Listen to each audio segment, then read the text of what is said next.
acho que é interessante, Camila, situar até quando a gente fala e nomeou essa nossa conversa do invisível nas relações, né? E Uhum, gosto aí da história do parêntese, porque pensar sistemicamente é pensar de uma forma que complementa, não é levando em conta só um lado ou só outro, né? Então, se a gente trabalha com a palavra visível, naquilo que é visível, tem também algo que a gente não vê tudo, né? E, aliás, é muito curioso, porque no momento do dia que tem maior incidência de luz, é também o momento que a gente fica cego por excesso de luz, né? Como que o excesso de luz, ele também nos cega, né? E é uhum. interessante perceber, né? Nesse tempo da pandemia, quantas coisas que a gente fazia de conta que não via e que agora ficaram aí evidenciadas, né? Tornaram Uhum. e trabalhar sistemicamente é exatamente buscar isso. Relações, entender que a ideia do indivíduo como isolado, isso é, na verdade, algo que não confere na vida, né? Porque, por Fora da definição, realidade. somos seres de relação, né? E aí eu acho que é interessante realmente entender isso, o foco sistêmico e a compreensão do trabalho sistêmico, que pode existir um atendimento individual com uma perspectiva sistêmica, você pode fazer Uhum. atendimentos de casal com uma perspectiva sistêmica, você pode ter o atendimento familiar, você pode estar em contextos diferentes de escola, de empresa, né? Em situações diversas, com esse olhar que busca conexões, né? Que busca exatamente as relações. E como que esse tempo de pandemia, né, Camila, exacerba isso que para nós sistêmicos já é muito bem absorvido, né? E eu gosto Uhum. muito de me lembrar e referendar muito, e tenho grande carinho pela nossa grande mestra Maria José Esteves Vasconcelos, né? Nossa Uhum. epistemóloga e que nos orienta, né? E nos conta dos três pressupostos sistêmicos novo-paradigmáticos. Nas minhas aulas eu chamo isso de mantra e falo com os alunos. Esse tal mantra, né?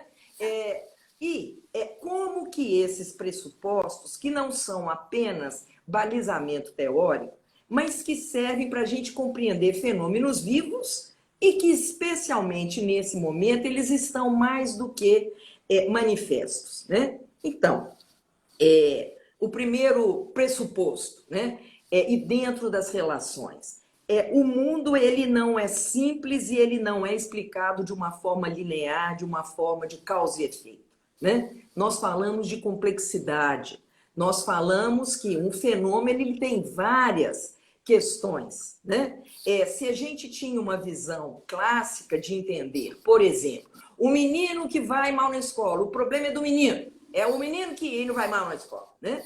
Uma compreensão sistêmica complexa é entender que existe essa criança, existe um ambiente que essa criança está presente, existe uma manifestação de não ir bem na escola, muitas vezes como uma forma de comunicação, né? Que possa Uhum. estar relacionado a ele na escola, a ele com os colegas, a ele nos vários sistemas, e inclusive o sistema familiar, né? Onde não vamos eleger culpados, mas vamos realmente Uhum. avaliar quem são esses personagens, qual é a forma de participação e de que maneira que isso possa ser organizado. Né? Então, esse é um primeiro Uhum. pressuposto. Não é uma causação linear, mas ela obedece a essa complexidade, ela é ampla. Né?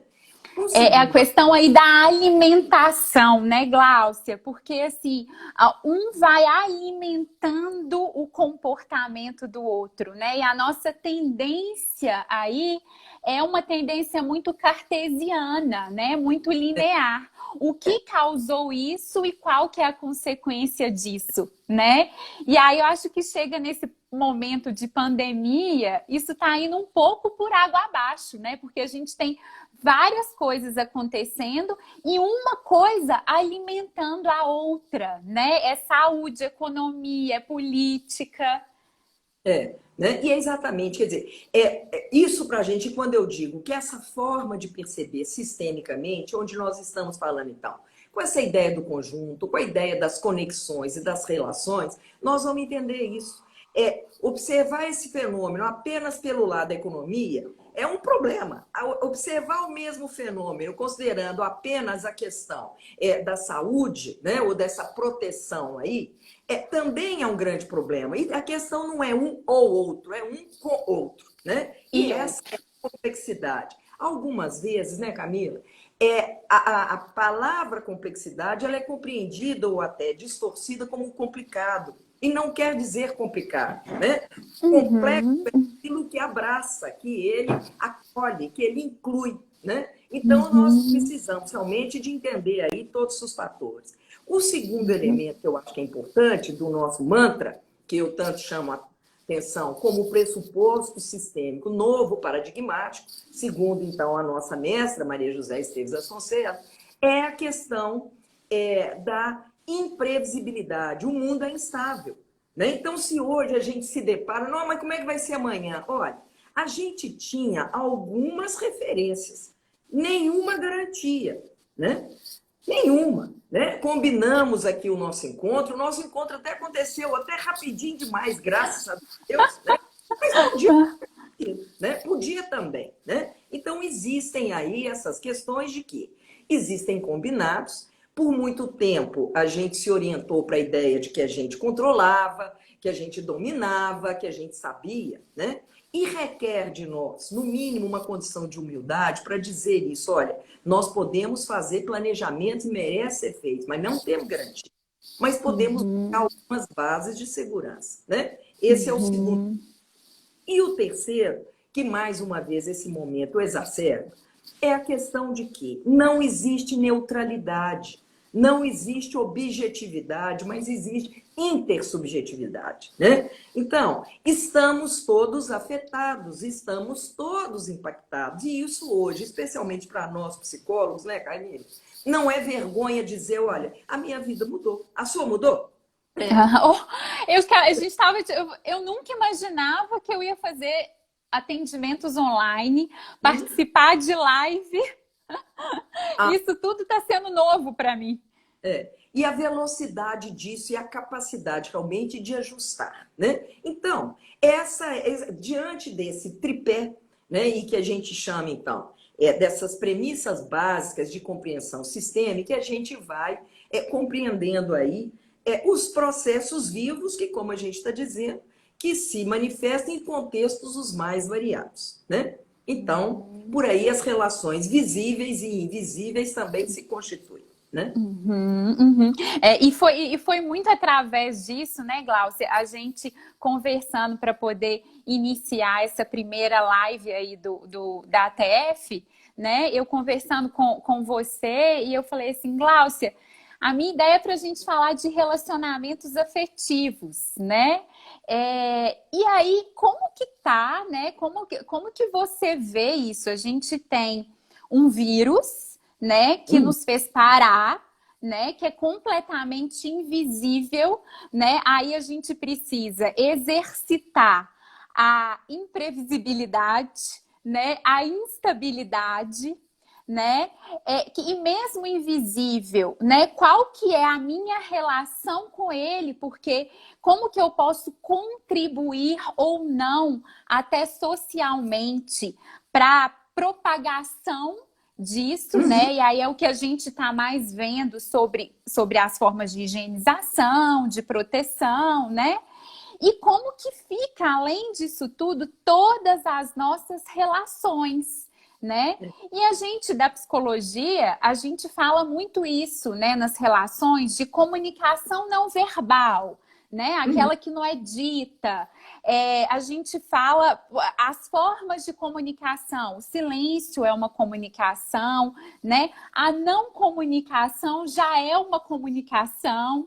Então, a gente tem vários pontos invisíveis numa relação que é visível. E a gente tem um vírus que é invisível e que está movimentando a gente, né? E assim, o que eu sinto é que às vezes ele pode estar trazendo para nós algumas visibilidades que até então estavam invisíveis, né, Gláucia? Não só nos nossos relacionamentos afetivos, mas até a gente com a gente mesmo, né?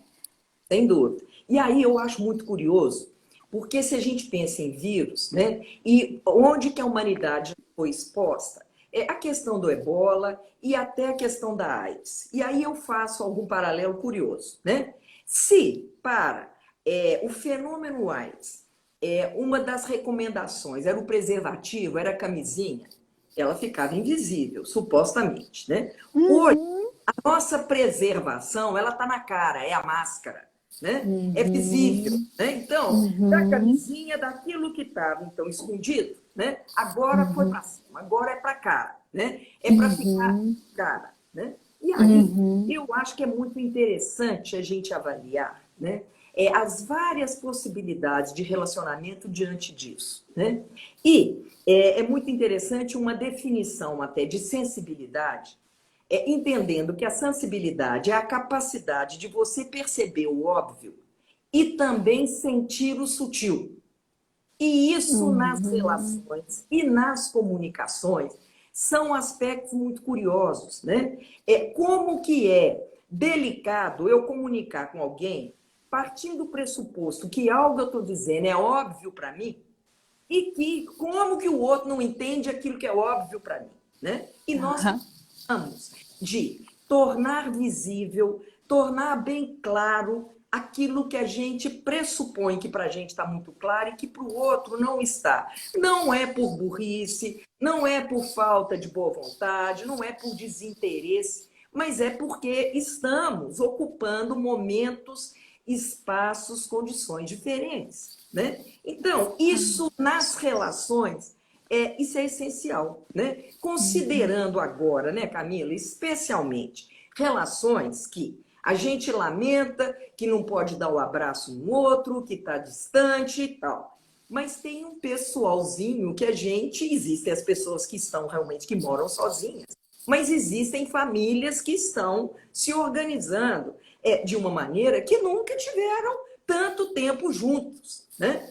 De que Uhum. maneira, né, tornar combinados, acordos de convívio em espaços, né? No momento, por exemplo, que precisamos aí hoje, os meios, então, de comunicação, eles estão sendo feitos de uma maneira virtual, né? E que se esse virtual, muitas vezes, a gente acreditava, isso é só virtual, não existe, não é real, né? Hoje, o virtual é que permite Tornou o encontro, real? né? Então, aquilo que é virtual, você só está imaginando, não é, cara, é o que temos para o momento, né? Quer dizer, Exatamente. comunicar à distância, precisamos do virtual e precisamos também estabelecer esses combinados até de circulação dentro de um espaço doméstico. Como que as Uhum. pessoas vão ficar? Como é que vão compartilhar, por exemplo, o mesmo computador? Né? Como Uhum. que trabalho sendo feito em casa, trabalhos dos pais e os filhos também terem aula, né? Desde Uhum. barulho, o aparelho, quer dizer, são vários arranjos e várias comunicações que merecem aí ser organizados, respeitados, né? E conversados, né? Uhum. Esse é um Uhum. preceito sistêmico que para nós é essencial, né? E aí é o nosso Exatamente. intuição, né? Conversar, Exatamente. poder dar voltas juntos, né? Fazer versões, né? Com as várias, Exatamente. né? Exatamente. E aí, Glaucia, se a gente for pensar, né, foi esse momento que a gente está vivendo que está trazendo, às vezes, a visibilidade desses acordos e dessas encrencas no relacionamento, nos relacionamentos dentro de casa, né? Então, foi um invisível aí trazendo visibilidade talvez daquilo que era invisível aí nos relacionamentos. E aí quando você fala isso da comunicação, né? Eu preciso expressar, eu preciso falar isso para o outro, eu preciso fazer esses acordos, eu preciso pontuar, né, o meu espaço e o meu limite dentro de casa. Mas até antes da gente fazer essa comunicação para o outro, a gente precisa tornar visível o que é invisível dentro da gente também, né? Sem Porque dúvida. muitas das vezes a gente não sabe, né, os nossos limites, o que que eu gostaria, né, o que que eu desejo. E aí, se eu não sei nem para mim, né, como que eu vou pedir, como que eu vou fazer esse exercício de pedir para o outro? Porque tem essas diferenças, né? Eu não sei se foi, acho que é a Solange Rosset tem algum livro dela, que ela fala que a gente não casa com um carro 0 quilômetro.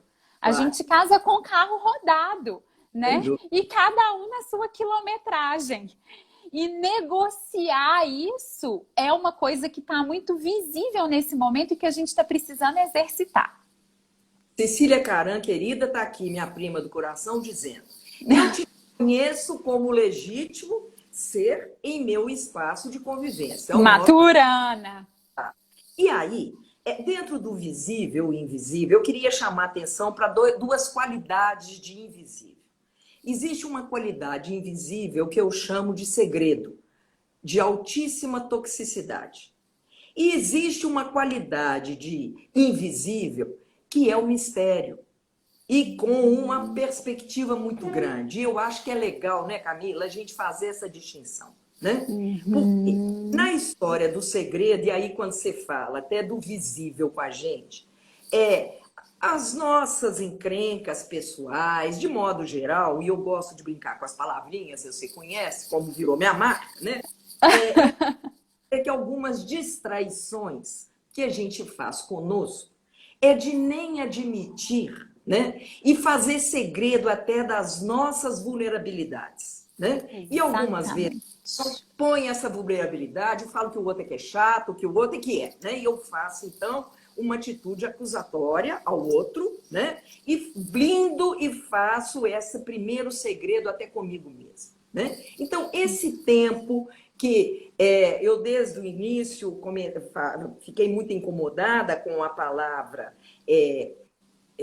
rompimento, né, ou isolamento social, porque o isolar não é uma forma de concepção sistêmica. Sistemicamente não existe isolamento. Eu posso ter uma distância, sem dúvida. Então, nós estamos num tempo de uma distância física, mas estamos conectados virtualmente e é de verdade. Você está aqui, né? Eu estou na sua casa, você está na minha, e muitas pessoas, no momento, 45 pessoas, compartilhando as nossas conversas e a nossa casa, né? Então, as conexões estão presentes. Agora, evitar fazer de conta ou fazer os tais conluios, dois lados se juntam para falar mal do outro, para excluir o outro. Isso é de um nível de toxicidade terrível, né? E dois lados para eliminar um terceiro, é a nossa famosa triangulação, né? Tão danosa.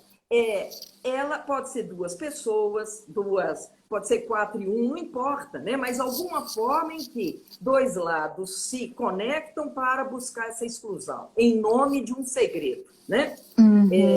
Isso é de uma toxicidade inumerável, né? É um Exatamente. nível que ele até fede, porque fede. Olha, né? Fete, a, coisa, fete. a coisa complica, né? O Adalberto Barreto, eu escutei uma live dele, ele fala que isso também, ele dá um nome assim, de divórcio, quando a gente divorcia da gente mesmo. Claro, claro, né? Também assisti a live do Adalberto e ele sempre trazendo, e eu aprendi um outro negócio que eu não conhecia, né? Ah, Que palavra, aliás, palavra e alma em Tupi-Guarani, elas são sinônimas, né? Acho exatamente. que isso é fantástico quando a gente percebe que a linguagem não é inocente, o cuidado, muitas vezes, sim, para a gente ter com a palavra, né? Não é de qualquer jeito, especialmente nesse momento, né, Camila, que tem tensões, não está na hora de falar de uma maneira abrupta, está na hora da gente ter delicadeza, né,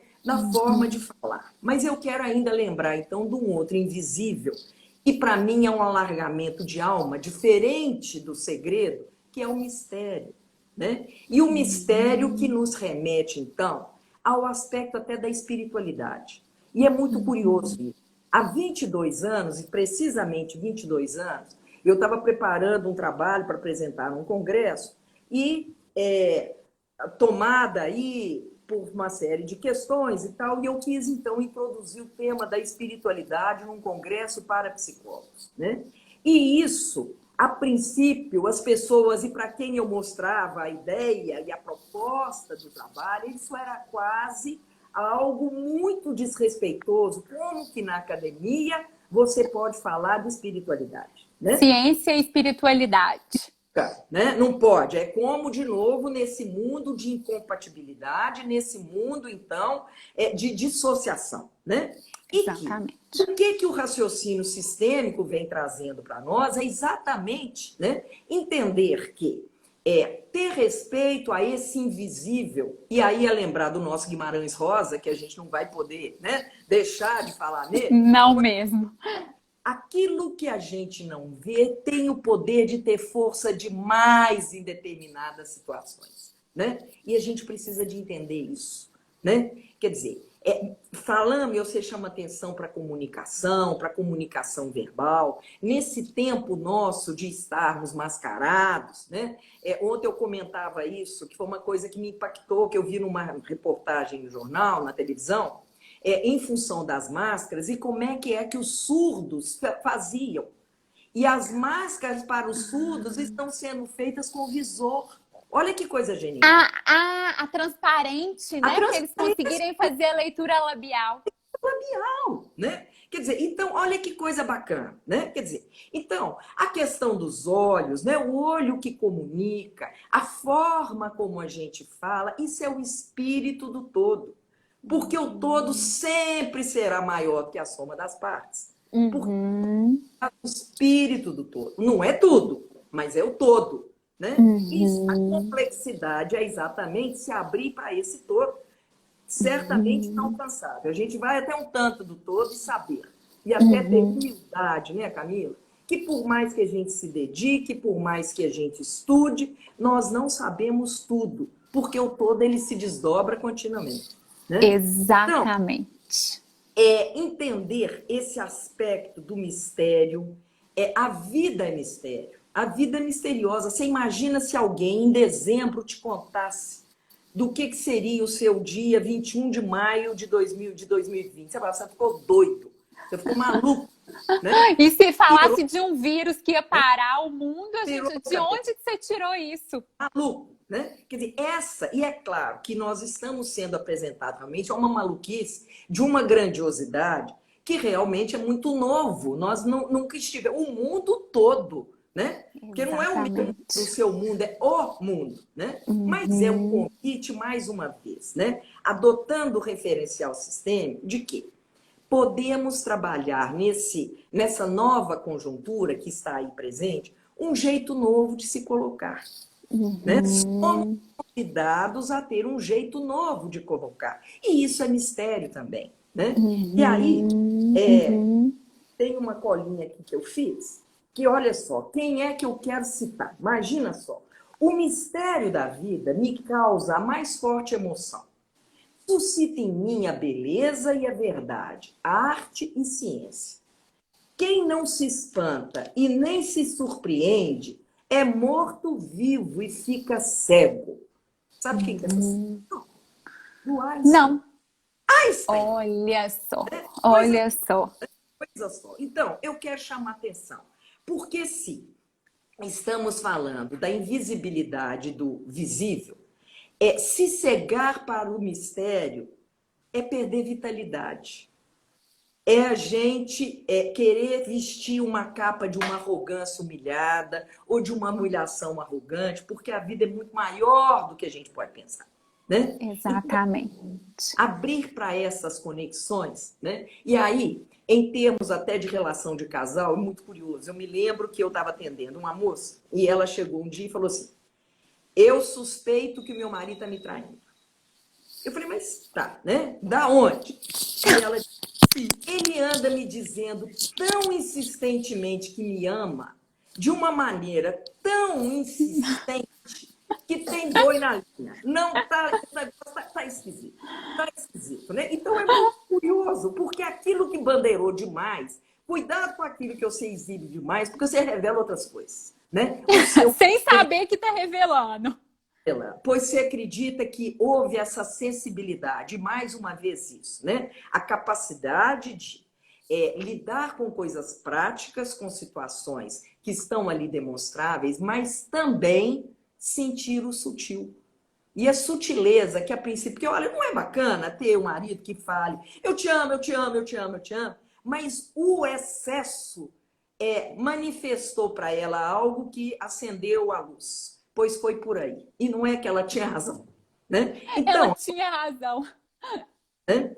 E aí, então, se eu estava dizendo de um invisível tóxico, que é o segredo, que é a conspiração do silêncio, né? Que é não falar, que, aliás, é um poema do Carlos Drummond que eu adoro, que se chama O Caso do Vestido, que eu acho que é um primor, né? Esse eu não conheço, Gláucia. Ah, depois eu te mando. Ele é lindíssimo. E o que é Me mais manda ele depois. o encanto nesse poema é o Carlos Drummond de Andrade descrevendo uma situação de uma ruptura ou de um convívio, de um casamento. É ele, um homem, a partir da perspectiva de uma mulher. Então, não vou dar muito spoiler, não, mas isso é fácil. Fica a dica. Então, é uma boa dica, né? Mas eu quero chamar a atenção, então, que se é tóxico não poder falar, né? Também é muito tóxico falar de qualquer jeito. Também achei muito interessante esse termo do sincericídio, né? Eu sou sincero demais, então eu falo o que me dá na telha de qualquer jeito e aí falo, vou esfregar a verdade na sua cara. Olha, já ficou ruim, né? Já não deu, né? Quer dizer, é uma espontaneidade que é muito própria até da nossa cultura brasileira, né? Mas que se isso é levado de uma maneira desrespeitosa, como o nosso Mélio Maturana e a Cecília nos presenteou aí, e não respeitarmos o outro como um legítimo outro, e não avaliarmos como é que a gente diz, porque não é de qualquer jeito. Não é de qualquer jeito, né? Exatamente. O tema chama O Caso do Vestido, né? Caso do vestido. É muito legal, né? E eu vou deixar aqui para vocês buscarem, porque Deixa o mistério, Gláucia. Deixa o mistério. Isso, né? Existe, inclusive, e certamente no YouTube vai poder achar, o próprio Carlos Drummond recitando esse poema, que é fantástico, é lindo, é muito bacana. E, aliás, isso é uma coisa interessante. A família do meu marido está fazendo aí, né, para variar, tem o WhatsApp. E aí eu propus a eles, falei, gente, logo que começou a história da pandemia e tal, eu falei, olha, vão cada um compartilhar as suas facilidades, o que tem aí que possa contribuir para tornar esse momento uma forma mais suave. E existe uma prima do meu marido que ela é poetisa. E ela, desde que eu sugeri isso, diariamente, e aí eu me lembrei do caso do Mãe e lembrei dela, né? Ela recita um verso dela, né? E aí é muito importante, porque ela recita e logo em seguida eu respondo fazendo alguma. O que eu acho até que poeticamente não seria necessariamente. Não é uma interpretação que eu faço, mas eu faço um comentário sobre aquilo que ela faz, né? Do que ela escreve. E eu sei que ela chama, então, de audiopoema, e isso vai ser publicado. Ela vai, porque tá muito legal, tá muito bacana isso, né? Olha só, que legal. Tem sido, e ela diariamente, assim, realmente não pula nem domingo, nem sábado, não tem, né? Como nesse tempo, e a Ana Cláudia Arantes que fala que para ela agora todo dia é segunda-feira, né? Não tem essa não. Ela também não tem essa pausa, não. Todo dia tem um audiopoema. E é uma alegria poder receber isso, né? Mas eu quero chamar a atenção o perigo do sincericídio, né? Como que isso é mortal. Como que falar de qualquer jeito, e especialmente falar com raiva, falar de uma maneira realmente pouco cuidada. E é interessante porque muitas vezes no convívio diário a gente vai perdendo algumas questões básicas de um bom dia, de uma boa noite, da licença, por favor, né? São algumas questões interessantes que, né, perdemos essa polidez e que não é para ser vestido de uma distância ou de uma formalidade, mas é um cuidado. né? É uma forma zelosa, cuidadosa. Exatamente. E aí eu até recolhi 10 coisas que não custam nada. Ser pontual, avisar com antecedência, agradecer, pedir por favor, cumprir o combinado, reconhecer o esforço alheio, poder elogiar, né? Ser ético, falar de uma forma coerente, reconhecer os próprios erros e buscar reparação e, naturalmente, responder com clareza. Então, são 10 passinhos, né? Eu gosto muito dos 10 pontos, dos 10 passos, dos 10 travar, né? Aham. Quando eu adoro, né, Guimarães Rosa, e eu escrevi uma seção no livro do Luto à Luta, quando ele tem o Grande Sertão, né, Veredas, e eu escrevo o percurso, olha só, o percurso em 10 passos na tarefa de tão ser. Né? Então, eu inverti o sertão pelo tão ser, né? E Olha só. desbravando, né? Desenvolvendo, e fui buscando várias palavrinhas com o 10, né? Na história desse caminho. Né? Aham, aham. Qual é essa proposta? Mais uma vez, sistêmica. E aí, é a nossa mentora, a dona Zélia Nascimento, que nos ensina que desenvolver é enxugar excesso de envolvimento. Porque com muita proximidade demais, com uma sensação de uma proximidade que ela chega até a ser invasiva, a gente perde, né? Perde determinadas circunstâncias. Né?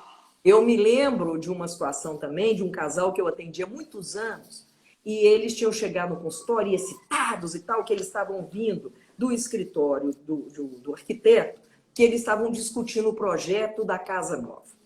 E aí chegaram até um pouco atrasados, e aquela excitação e tal, e aí começam a descrever as coisas legais que eles estavam buscando na casa, até que chegamos no banheiro, né? E que, aliás, que é uma coisa curiosa, né? O banheiro numa casa em que as pessoas, então, não estão num isolamento social, né? Mas estão numa distância física, né? Estão num período de recolhimento.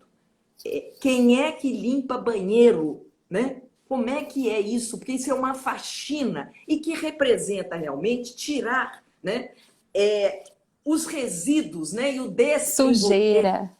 né? E até para que as pessoas não fiquem enfesadas, né? É uma Aham. dor elas não fazem. Exatamente. Específico desse casal, Camila, quando eles começam a descrever a suíte e tal, uma coisa muito curiosa.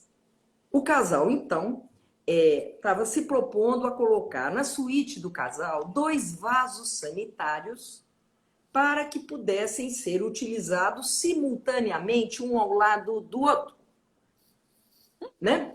Porque o amor é lindo, né? Então, é a história desse visível que ele vira aí tóxico, excessivo, né? Exatamente.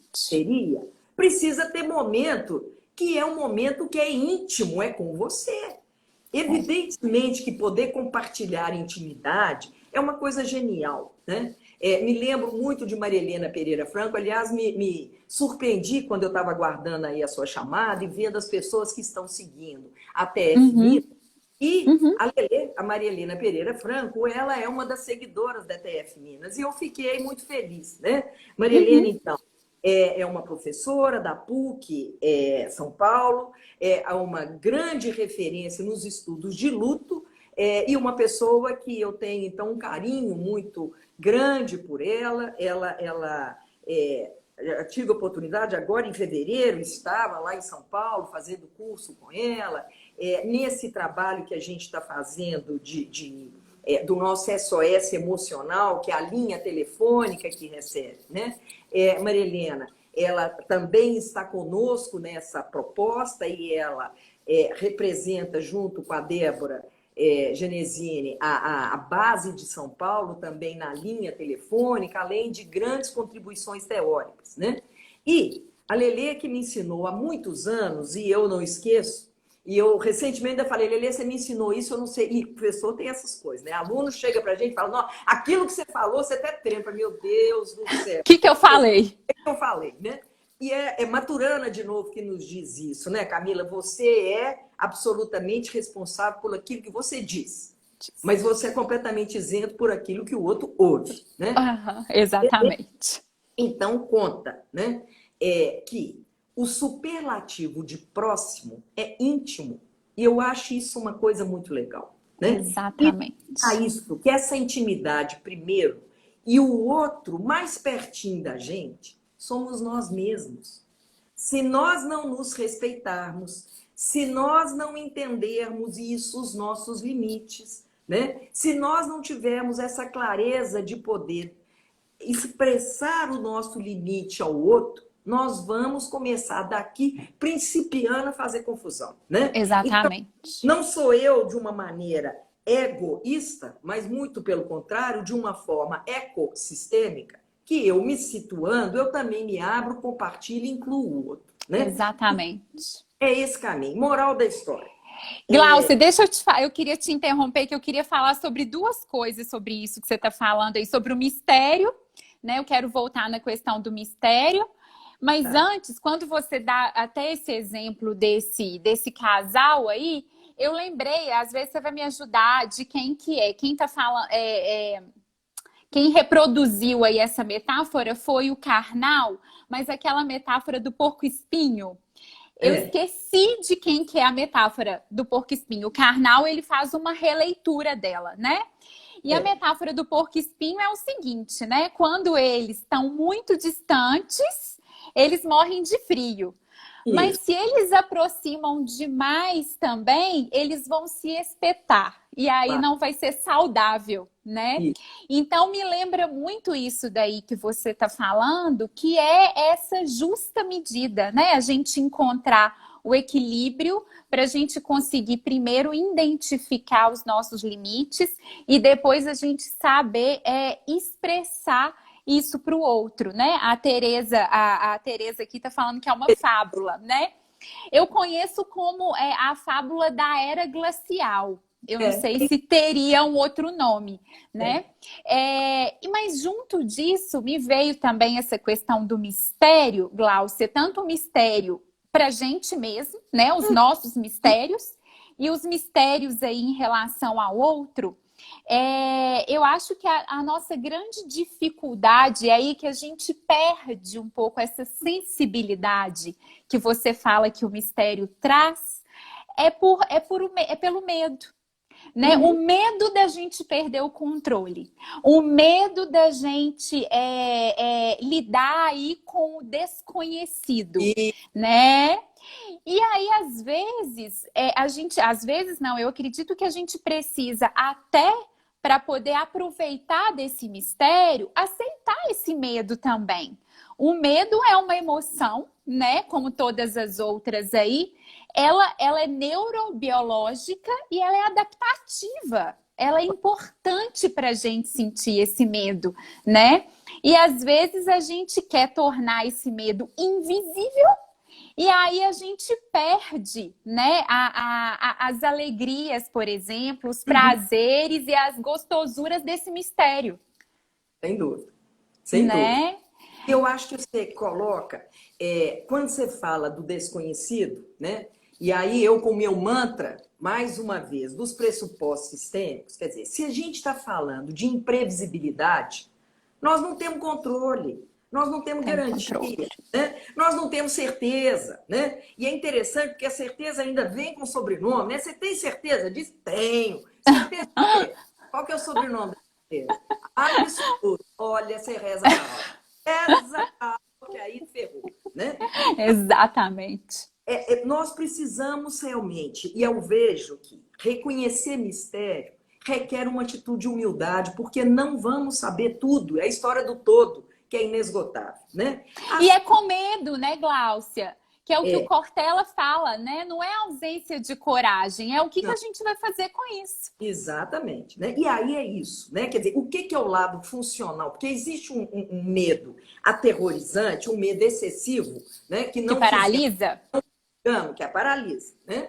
E ele fica tóxico. De fato, vira pânico e tal, tá? Mas existe, e se a gente avaliar, um filho bem tratado e bem cuidado, medo, é um cuidado, é o zelo, né? até com medo de ofender, até com medo de machucar. E nós mineiros, então, com medo de machucar, a gente evita falar do que incomoda. Olha, vai dar encrenca, né? Vai dar encrenca. Eu posso usar esse mesmo medo de machucar e falar de uma maneira doce.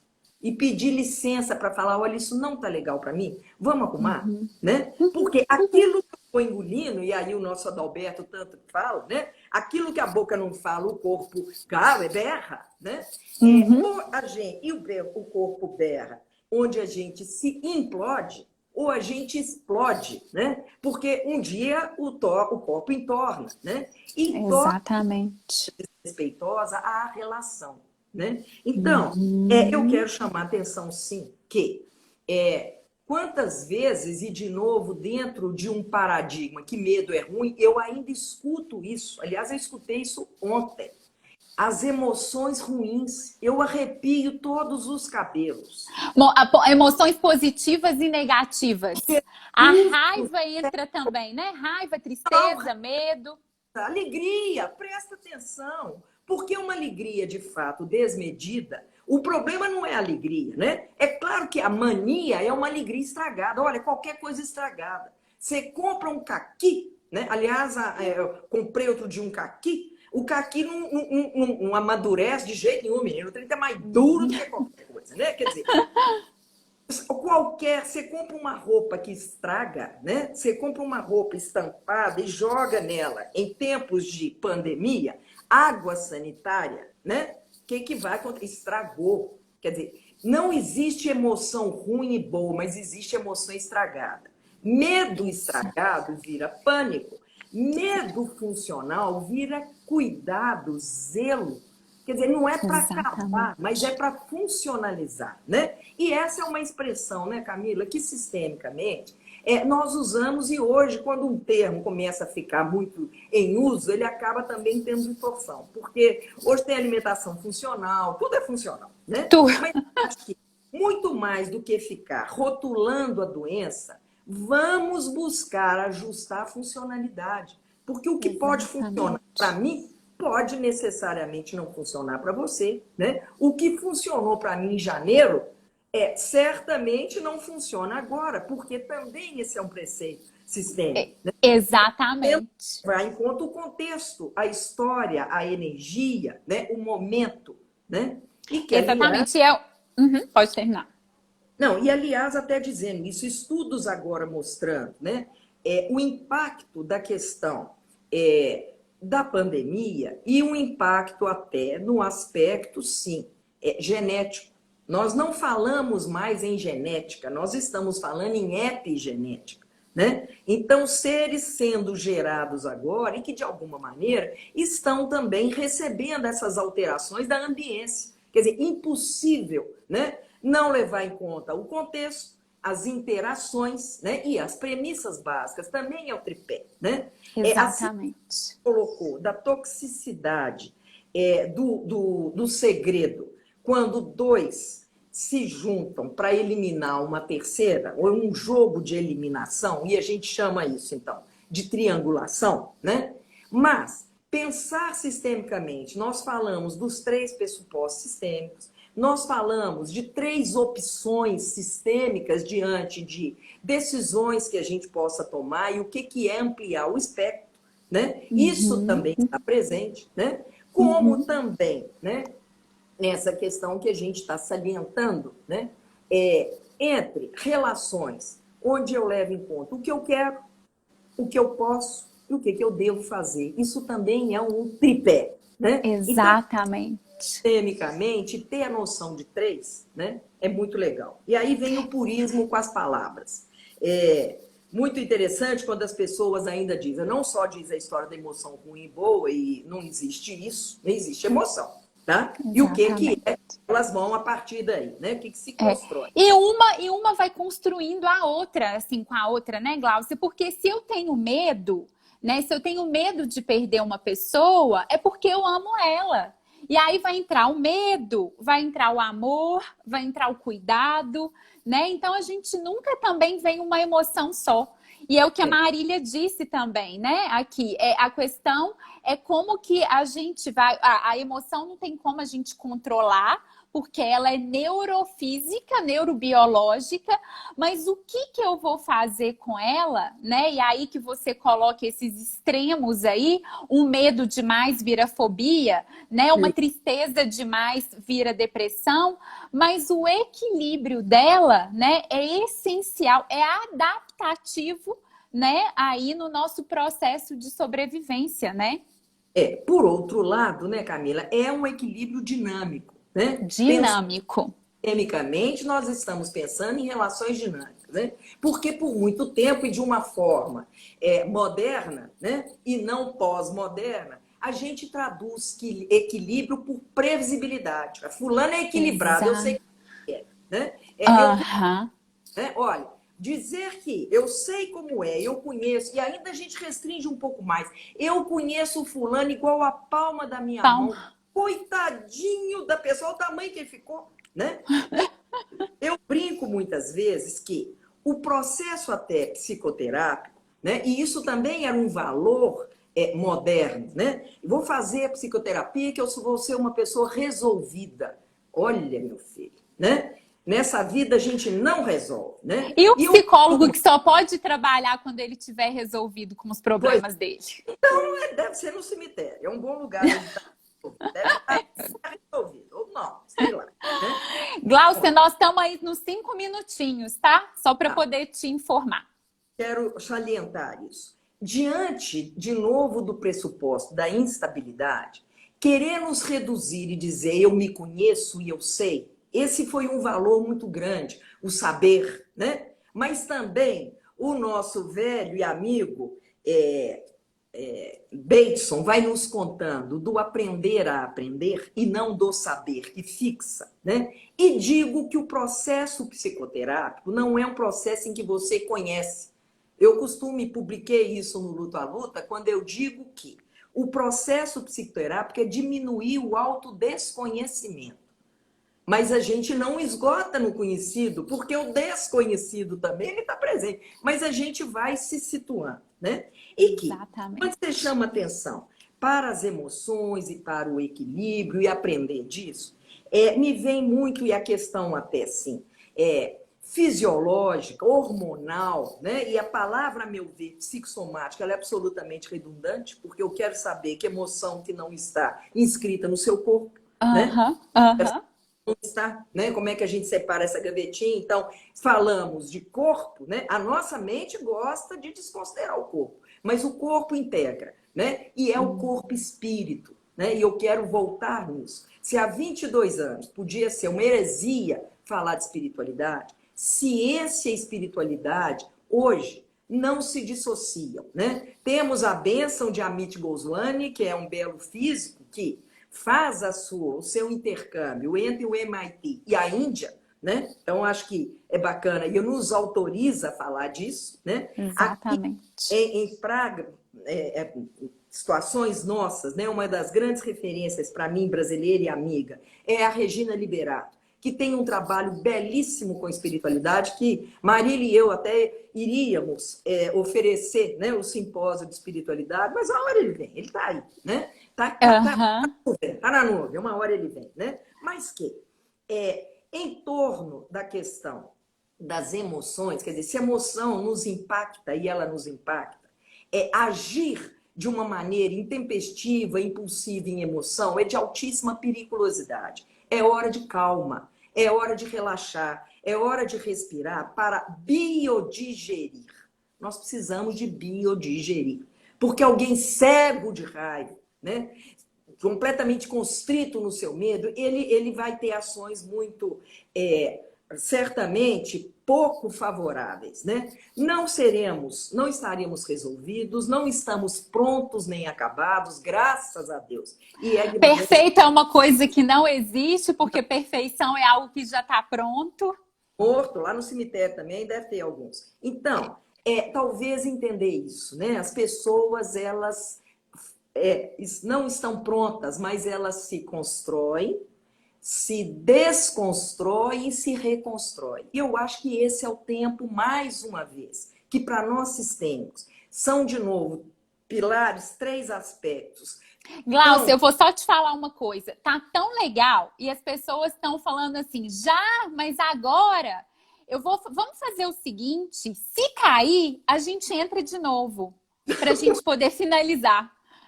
Porque nós estamos com 2 minutinhos. tá bem. Tá bom? Então, se você não conseguir terminar e cair, a gente entra de novo para pelo menos finalizar. Eu acho que podemos, né? Agora eu pedi. Eu pedi o que eu estava fazendo. Você tava falando justamente aí da forma de expressão, né? Da emoção. Quando a gente expressa aquilo a flor da pele, naquele momento que a gente está com tudo aflorado, o tanto que isso pode ser perigoso, né? O quanto que isso é destrutivo.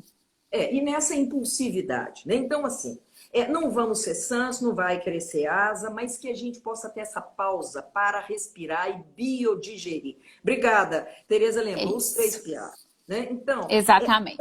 E realmente, né? Entre o impacto, entre a capacidade de biodigestão, sair da questão tão fisiológica para a capacidade realmente de uma conexão da capacidade de pensar. Mas é um pensar que não é um pensar isolado, né? É um pensar integrado, é o tal do corpo-espírito, né? Que estamos aí por inteiros, né?